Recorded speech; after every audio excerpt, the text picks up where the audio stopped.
نحمد ونصلی علی رسول الکریم اما بعد اعوذ باللہ من الشیطان الرجیم بسم اللہ الرحمن الرحیم وضرب اللہ مثلا قریۃ کانت آمنۃ مطمئنۃ یاتیہا رزقها رغدا من کل مکان فکفرت بانعم اللہ فأذاقها اللہ لباس الجوع والخوف بما كانوا يصنعون ولقد جاءهم رسول منهم فكذبوه فأخذهم العذاب وهم ظالمون فكلوا مما رزقكم الله حلالا طيبا واشكروا نعمة الله إن كنتم إياه تعبدون إنما حرم عليكم الميتة والدم ولحم الخنزير وما أهل لغير الله به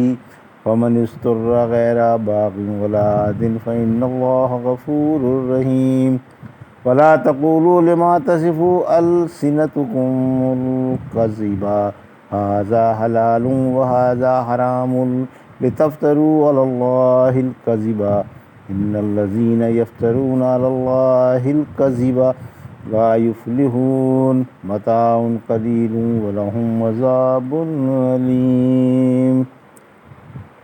ابھی آپ نے سورہ نحل کی آیت 112 سے 117 کی تلاوت سماعت فرمائی۔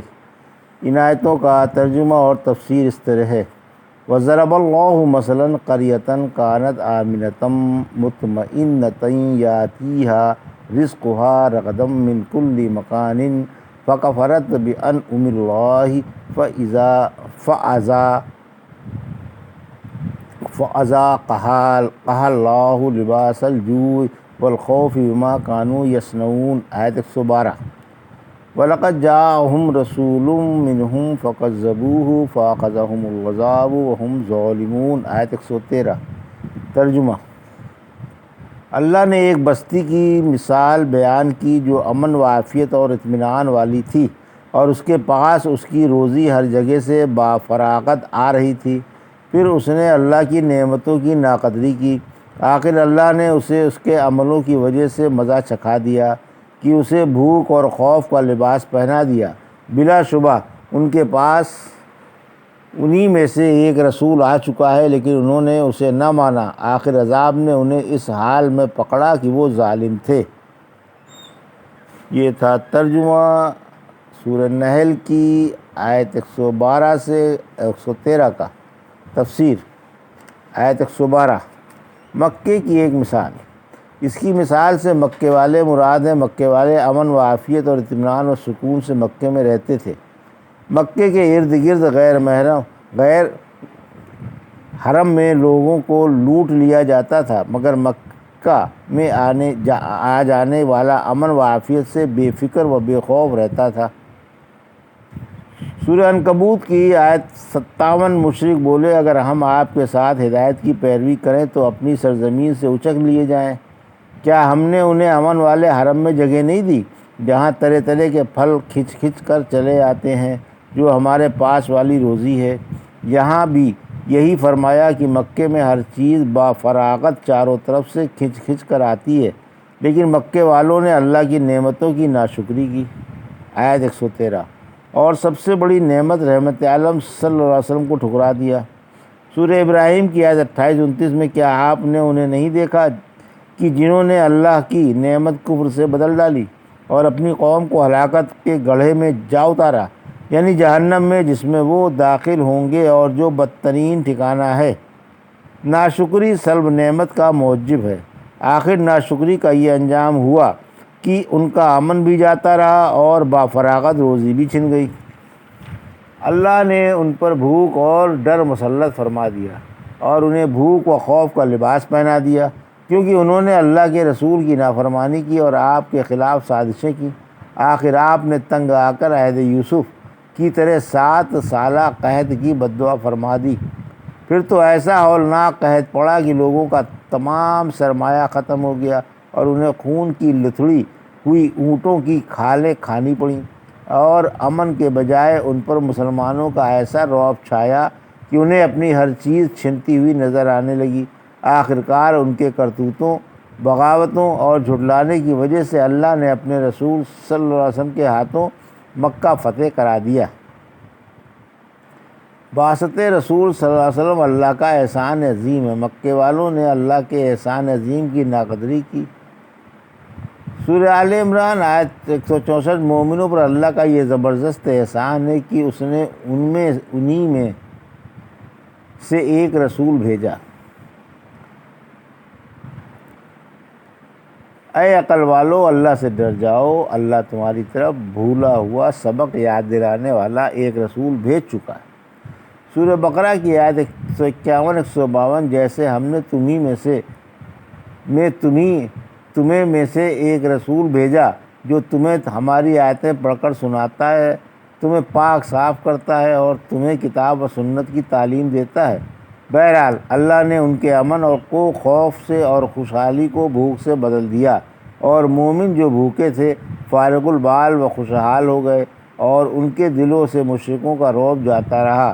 اب فقیر، امیر، زیر دست، زبردست، کمزور، طاقتور اور عوام قائد و رہنما بن گئے۔ فَكُلُوا مِمَّا رَزَقَكُمُ اللَّهُ حَلَالًا طَيِّبًا وَاشْكُرُوا نِعْمَتَ اللَّهِ إِن كُنتُمْ إِيَّاهُ تَعْبُدُونَ آیت 114۔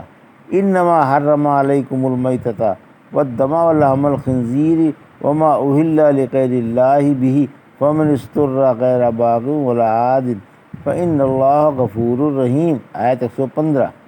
وَلَا تَقُولُوا لِمَا تَصِفُ أَلْسِنَتُكُمُ الْكَذِبَ هَٰذَا حَلَالٌ وَهَٰذَا حَرَامٌ لِتَفْتَرُوا عَلَى اللَّهِ الْكَذِبَ إِنَّ الَّذِينَ يَفْتَرُونَ عَلَى اللَّهِ الْكَذِبَ لَا يُفْلِحُونَ آیت 116۔ متاع قلیل وَلَهُمْ عذاب علیم آیت 117۔ ترجمہ: اس لیے تم اس پاکیزہ اور حلال روزی میں سے جو تمہیں اللہ نے دے رکھی ہے کھاؤ، اور اگر تم اسی کی عبادت کرتے ہو تو اس کی نعمتوں کا شکر ادا کرو۔ تم پر صرف مردار خون، سور کا گوشت اور وہ ذبیحہ جس پر غیر اللہ کا نام لیا جائے حرام ہے۔ پھر جو مجبور ہو جائے اور بغاوت و زیادتی بھی نہ کرے تو اللہ بخشنے والا و مہربان ہے، اور اپنی زبانوں سے جھوٹ گڑھ کر نہ کہو کہ یہ حرام ہے اور یہ حلال ہے تاکہ اللہ پر جھوٹا الزام لگاؤ۔